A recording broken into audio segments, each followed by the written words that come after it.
आज हम इंसान जहां एक तरफ तो दूसरे ग्रह पे जाकर एक नई दुनिया बसाने की पूरी तैयारी कर चुके हैं, वहीं दूसरी तरफ महिलाओं के सैनिटरी नैपकिन को डिस्पोज करने के लिए कोई भी इको फ्रेंडली सोल्यूशन नहीं आ पाया है। एक औरत हर महीने करीब 5 दिन सैनिटरी नैपकिन यूज़ करती है और अपने पूरे लाइफ साइकिल में करीब 5 साल सैनिटरी नैपकिन यूज़ करती है।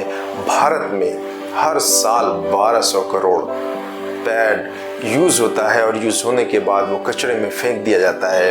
आपको ये जानकर बड़ी हैरानी होगी कि एक पैड को पूरी तरह डिसॉल्व और डिस्पोज होने में 500 से 800 साल लगते हैं।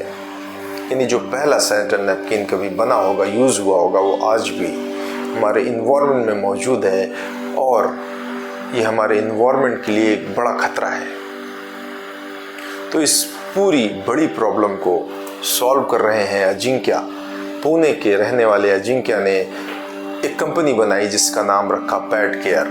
पैड केयर में 3 अलग अलग स्टेजेस पे उन्होंने प्रोडक्ट बनाया है और पहला प्रोडक्ट इसमें है पैड केयर वेंड, दूसरा है पैड केयर बिन और तीसरा pad care X machine. Pad care vend एक वेंडिंग मशीन है जो कि कॉमन लेडीज़ टॉयलेट में रखी जा सकती है और इससे महिलाएं अपना पुराना पैड निकाल कर नया पैड ले सकती हैं। और वहीं पर पैड केयर बिन का भी यूज़ है। जो पैड यूज़ हो चुका है, जो सैनिटरी नैपकिन यूज़ हो चुका है, उसको पैड केयर बिन में डाला जा सकता है, क्योंकि इस पैड केयर बिन में ये हैज़ार्डस मटेरियल जो है 30 दिन तक बिना किसी नुकसान के स्टोर किया जा सकता है।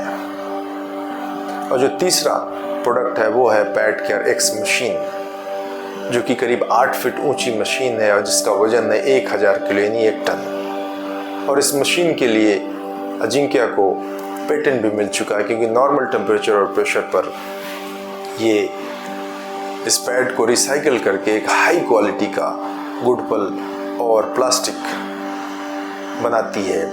इस गुड पल्प को पेपर और पैकेजिंग इंडस्ट्री में यूज़ किया जाता है, जबकि प्लास्टिक को ग्रैनुल्स में कन्वर्ट करके फिर से पैड केयर बिन बनाया जा सकता है या प्लास्टिक के दूसरे मटेरियल, दूसरे सामान बनाए जा सकते हैं। तो इस तरह से अजिंक्य ने इस पूरी प्रॉब्लम को इको फ्रेंडली तरीके से रिसाइकिल किया है, सॉल्व किया है। और आज पैड केयर के ये तीनों प्रोडक्ट 6 से ज़्यादा शहरों में अवेलेबल है।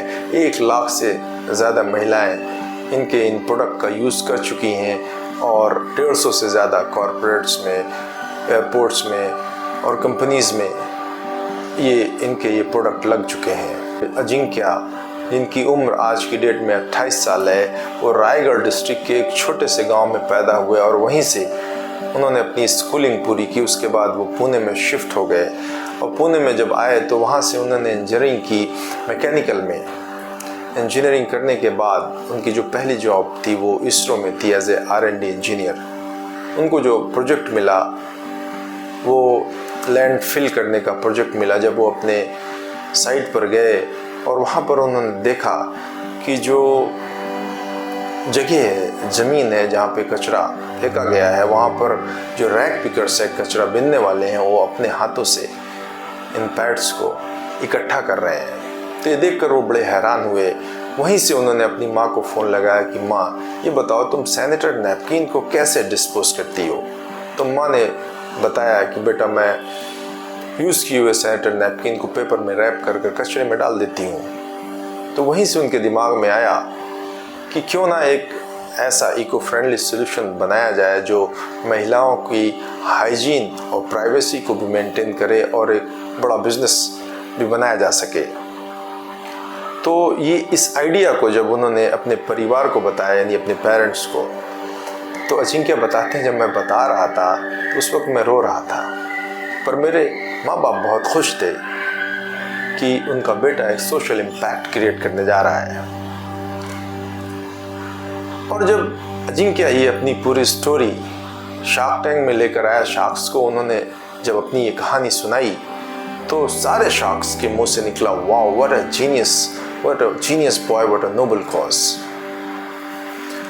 और आश्चर्य के साथ ही अनुपम मित्तल ने अजिंक्य से ये पूछा कि ये बताओ कि हमारी सभ्यता में ये थोड़ा मुश्किल है, ये थोड़ा टफ है कि एक मर्द औरत की इस प्रॉब्लम के बारे में सोचे समझे, ना कि सोचे और समझे बल्कि उन्हें सॉल्व करे।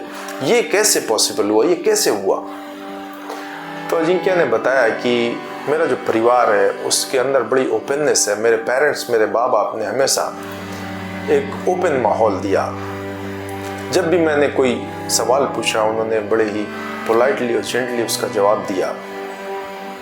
तो एक ओपननेस है। मेरी माँ ने हमेशा मेरे अंदर की क्वालिटी को बेहतर बनाने की कोशिश की, मेरे अंदर के स्किल सेट को डेवलप करने की कोशिश की। अजिंक्य ने ये बताया कि मैंने कभी महसूस नहीं किया कि मेरे माँ बाप ने अपनी सोच को मेरे ऊपर थोपा हो, बल्कि उन्होंने हमेशा मेरे को इंस्पायर किया, प्रोत्साहित किया कि मैं बड़े होकर कोई बिजनेस करूं और सोशल इम्पैक्ट क्रिएट करूं। तो बचपन से ही मैं क्लियर था कि बड़े होकर मैं बिजनेस करूंगा और इस बिजनेस के थ्रू सोशल इम्पैक्ट क्रिएट करूंगा। तो इस नोबल कॉज को आगे बढ़ाने के लिए, इस बिजनेस को बड़ा करने के लिए सारे शार्क्स आगे आए। सब ने जो अजिंक्य की डिमांड थी, जिस इक्विटी, जिस वैल्यूएशन पे, उसी पर सब ने इन्वेस्ट करने के लिए हाँ कहा। पीयूष बंसल ने तो अजिंक्य को यहाँ तक कहा कि इक्विटी तो तुमने बता दिया, मैं उस पर कोई नेगोशिएट नहीं करूँगा, पर जो अमाउंट मांग रहे हो मैं उससे ज़्यादा है, बल्कि मैं तुम्हें एक ब्लैंक चेक देता हूँ, जो अमाउंट चाहिए भर लो, 1 करोड़ 2 करोड़ 3 करोड़ जो चाहिए भर लो, और मैं तुम्हारे साथ आने, मैं तुम्हारे बिजनेस को बड़ा करने के लिए तैयार हूँ।